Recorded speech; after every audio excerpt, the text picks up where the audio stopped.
EMRS teaching aptitude classes.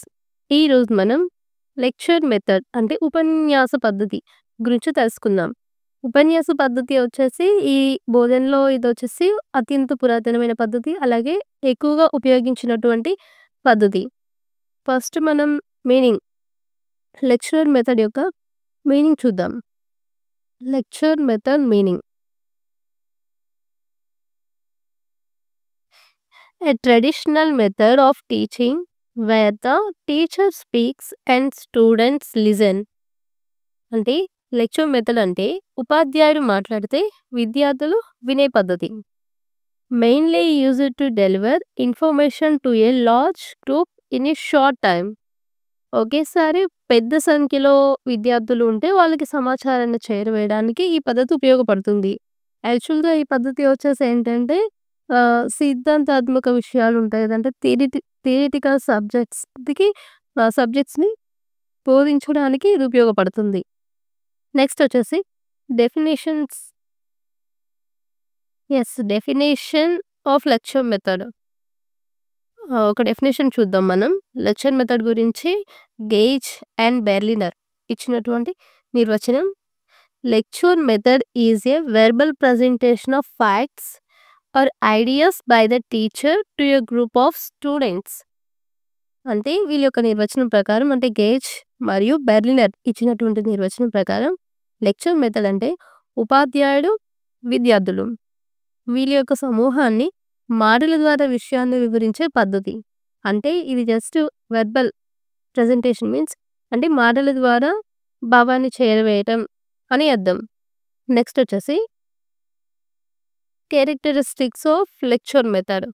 Lecture method యొక్క characteristics అంటే ముఖ్య లక్షణాలు. టీచర్ సెంటర్డ్, ఇది ముఖ్యంగా ఉపాధ్యాయ కేంద్రీకృత పద్ధతి.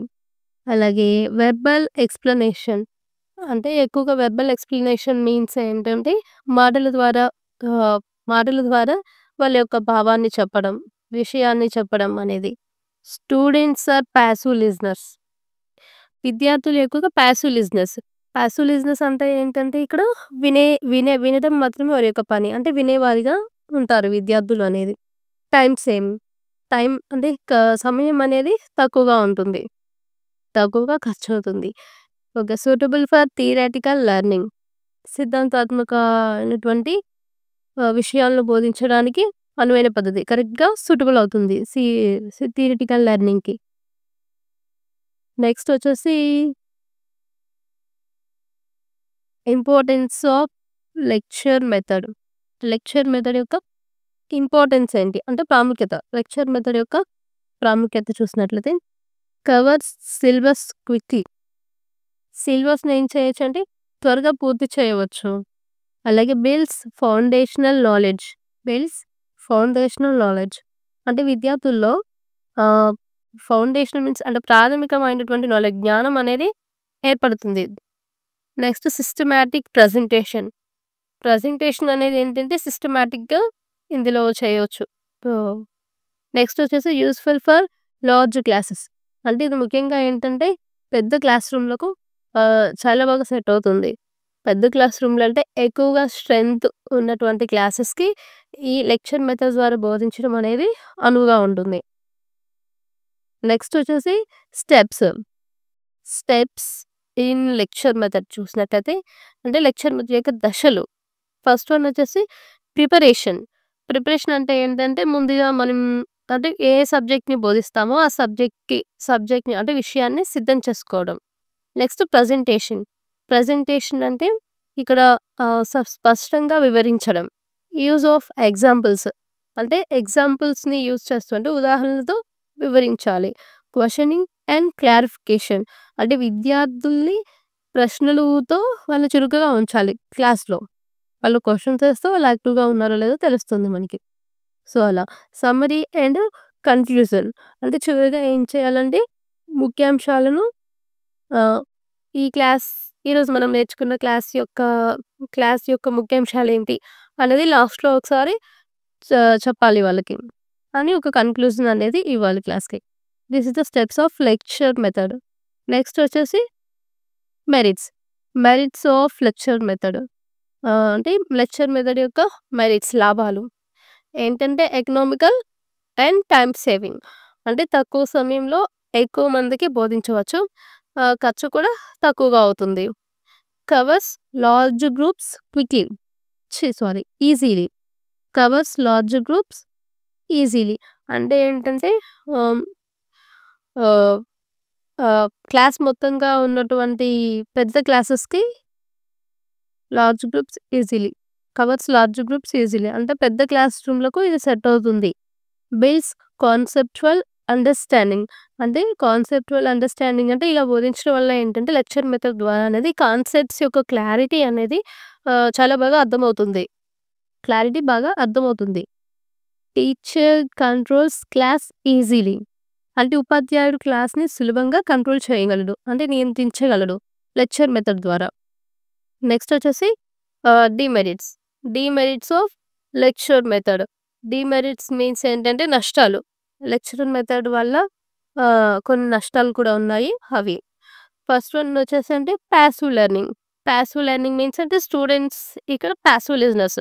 సో ఇక్కడ ఏంటంటే విద్యార్థులు అనే వాళ్ళంటే పాల్గొనడం అనేది తక్కువగా ఉంటుంది. Limited student participation.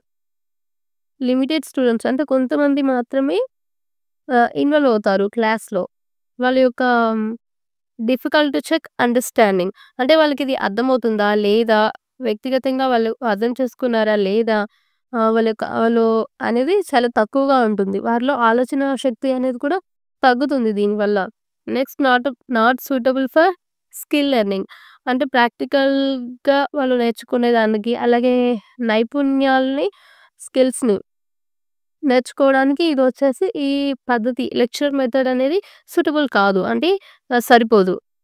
నెక్స్ట్ వచ్చేసి subjects suitable for lecture method. అంటే లెక్చరర్ మెథడ్ ద్వారా ఏ సబ్జెక్ట్స్ బోధించగలం అనేది చూసుకున్నట్లయితే ఫస్ట్ వచ్చేసి సోషల్ స్టడీస్, సామాజిక శాస్త్రం, సాంఘిక శాస్త్రం. ఇది లెక్చర్ మెథడ్ ద్వారా బోధించవచ్చు. అలాగే హిస్టరీ, చరిత్ర, లిటరేచర్, సాహిత్యం కూడా లెక్చర్ మెథడ్ ద్వారా బోధించవచ్చు. మోరల్ ఎడ్యుకేషన్ మీన్స్ నీతి విద్య. థియరాటికల్ సైన్స్ మీన్స్ సిద్ధాంతాత్మక సైన్స్. ఇది ఇది కొంచెం ఇంపార్టెంట్. సిద్ధాంతాత్మక సైన్స్ అనేది కింద అడగొచ్చు మనకి. థియరిటికల్ సైన్స్‌ని బోధించడానికి ఏ పద్ధతి సూటబుల్‌గా ఉంటుంది అనేసి క్వెషన్ అడగొచ్చు మిమ్మల్ని. అక్కడ కింద options lecture method, demonstration method, project method, laboratory method ఇలా ఆప్షన్స్ ఇవ్వచ్చు.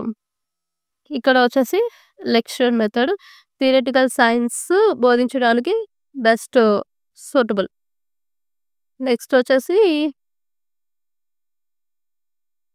అంటే ఎగ్జాంపుల్ అంటే ఒక లెసన్ తీసుకుంటే మనం లెక్చర్ మెథడ్ ద్వారా ఎలా బోధించాలి అనేది చూసినట్లయితే ఒక టాపిక్ ఫోటోసింథసిస్ అనే టాపిక్ మనం తీసుకుంటే ఫస్ట్ ఏం చేయాలి అంటే ఎక్స్‌ప్లెయిన్ డెఫినిషన్. అంటే ఇప్పుడు మనం ఫోటోసింథసిస్ అనే అటువంటి సైన్స్ టాపిక్ తీసుకుంటే దాన్ని ఫస్ట్ ఏం చేయాలంటే ఎక్స్‌ప్లెయిన్ డెఫినిషన్ మీన్స్ ఏంటంటే మొదటిగా దాని యొక్క నిర్వచనం చెప్పాలి. అలాగే డిస్క్రైబ్ ప్రాసెస్. ఆ తర్వాత జరిగేటువంటి ప్రాసెస్ అంతా వివరించాలి. Discuss importance. తర్వాత ఇంపార్టెన్స్ మీన్స్ ప్రాముఖ్యత. దాని యొక్క ప్రాధాన్యం అనేది చెప్పాలి. Conclude with questions. చివరగా ఏం చేయాలంటే ప్రశ్నలు అడిగి విద్యార్థులు ఎంతవరకు అర్థమైందనేది మనం టెస్ట్ చేయాలి. ఇది లెక్చర్ మెథడ్ యొక్క సింపుల్ ఎగ్జాంపుల్ తీసుకుంటే లెక్చర్ మెథడ్‌ని ఈ విధంగా బోధించవచ్చు అని. నెక్స్ట్ వచ్చేసి టిప్స్ ఫర్ ఎఫెక్టివ్ లెక్చర్. ఒకవేళ లెక్చరర్ పద్ధతిలో మనం బోధించాలి అంటే ఎఫెక్టివ్‌గా ఎలా బోధించగలము అని చెప్పడానికి కొన్ని టిప్స్ అంటే చిట్కాలు చూసినట్లయితే యూజ్ సింపుల్ లాంగ్వేజ్. ఇక్కడ ఏం చేయాలంటే సులభమైనటువంటి భాష వాడాలి. Maintain eye contact. Eye contact maintain చేయాలి. స్టూడెంట్స్‌కి, టీచర్స్‌కి మధ్య ఐ కాంటాక్ట్ అనేది ఉండాలి. నెక్స్ట్ వచ్చేసి ఇంక్లూడ్ రియల్ లైఫ్ ఎగ్జాంపుల్స్. మన నిత్య జీవితంలో డైలీ లైఫ్ మనం చూస్తూ ఉంటాం కదా! రోజువారీ కార్యకలాపాలు వాటిని మనం ఎగ్జాంపుల్స్‌గా ఉదాహరణలుగా అవి తీసుకొని బోధించాలి. Use board and visuals. అలాగే బోర్డ్‌ని అలాగే విజువల్స్‌ని యూజ్ చేస్తూ బోధించాలి. సమ్మరైజ్ కీ పాయింట్స్ అంటే చివరిలో సారాంశం చెప్పాలి. ఇలా చేస్తే లెక్చరర్ మెథడ్ అనేది ఎఫెక్టివ్‌గా ఉంటుంది. నెక్స్ట్ వచ్చేసి డూస్ అండ్ డోంట్స్. అంటే లెక్చర్ మెథడ్ మనం చెప్పేటప్పుడు ఏమి చేయాలి, ఏం చేయకూడదని. డూస్ అంటే చేయాల్సినవి. డోంట్స్ అంటే చేయకూడనివి. ఫస్ట్ డూస్ చూద్దాం. ఫస్ట్ ఏంటంటే ప్రిపేర్ నోట్స్. అంటే నోట్స్‌ని సిద్ధం చేసుకోవాలి. ఇన్వాల్వ్ స్టూడెంట్స్ అంటే విద్యార్థులు కూడా హ్మ్, పాల్గొనించాలి. విద్యార్థులు కూడా భాగస్వామ్యం అయ్యేటట్లు చూడాలి. కీప్ క్లియర్ వాయిస్ మీన్స్ స్పష్టమైన స్వరంతో మాట్లాడాలి. అలాగే డోంట్స్ అంటే చేయకూడనివి. చేయకూడనివి. డోంట్స్ అంటే చేయకూడనివి వచ్చేసి రీడ్ కంటిన్యూయస్‌లీ. అంటే ఎక్స్‌ప్లెయిన్ చేస్తూ ఉండాలి కానీ కంటిన్యూయస్‌గా చదవడం అనేది చేయకూడదు. అలాగే ఇగ్నోర్ ఫీడ్‌బ్యాక్ అంటే విద్యార్థులు స్పందనను పట్టించుకోకపోవడం అనొస్తది. అంటే ఇక్కడ విద్యార్థులు నేర్చుకుంటున్నారా లేదా అనేది పట్టించుకోకపోవడం అనేది చేయకూడదు. Next be monotonous. Monotonous means అంటే ఇప్పుడు ఒకే టోన్‌లో మాట్లాడకూడదు. టోన్ మార్చుతూ ఉండాలి. అంటే భయం అంటే కొన్ని సిట్యుయేషన్స్ మనం బోధించేటువంటి సిట్యుయేషన్స్‌ని బట్టి మన టోన్ అనేది ఉండాలి. ఒకే టోన్‌లో కంటిన్యూయస్‌గా అదే టోన్‌లో చెప్పకూడదు. నెక్స్ట్ వచ్చేసి సమ్మరీ ఆఫ్ లెక్చర్ మెథడ్స్. ఒకసారి మొత్తంగా మనం చూసినట్లయితే లెక్చర్ మెథడ్‌ని చూసినట్లయితే మొత్తానికి లెక్చర్ మెథడ్ అనేది ఏంటంటే oldest and most used method. అంటే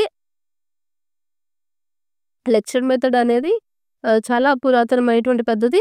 అలాగే ఇప్పటికి కూడా ఎక్కువగా ఉపయోగకరమైనటువంటి బోధనా పద్ధతి. ఎక్కువగా ఉపయోగించేటువంటి బోధనా పద్ధతి వచ్చేసి లెక్చర్ మెథడ్. టీచర్ సెంటర్డ్ ఉపాధ్యాయ కేంద్రీకృతమైనటువంటి పద్ధతి. యూజ్‌ఫుల్ ఫర్ థియరీ సబ్జెక్ట్స్ ఏమైతే ఉంటాయో వాటిని లెక్చర్ మెథడ్ ద్వారా బోధించడానికి బాగా సూటబుల్ అవుతుంది. థియరిటికల్ సబ్జెక్ట్స్ అనేవి. నెక్స్ట్ వచ్చేసి needs interaction for better results.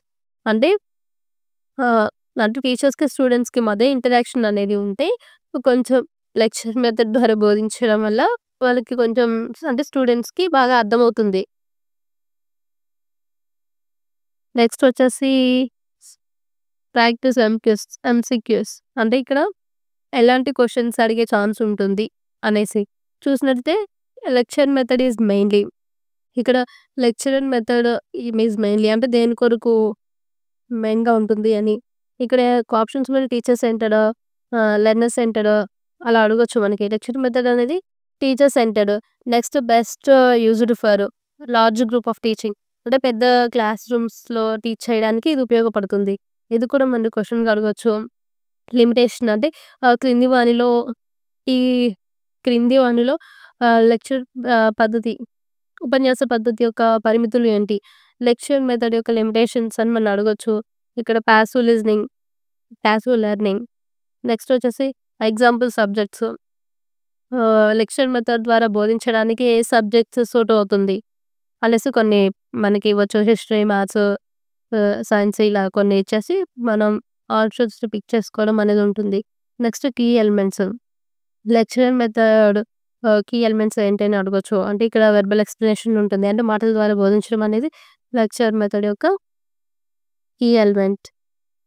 Next వచ్చేసి ఈ విధంగా కొన్ని క్వెషన్స్ అడిగే ఛాన్స్ ఉంటుంది.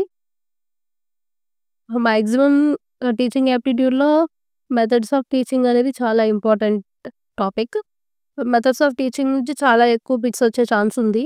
సో, అందుకే నేను ఒక్కొక్క వీడియో ఒక్కొక్క మెథడ్ డిస్కస్ చేద్దాం అనుకుంటున్నా. అలాగే నెక్స్ట్ వచ్చేసి మనం డెమాన్‌స్ట్రేషన్ మెథడ్ గురించి డిస్కస్ చేద్దాం. Thanks for watching.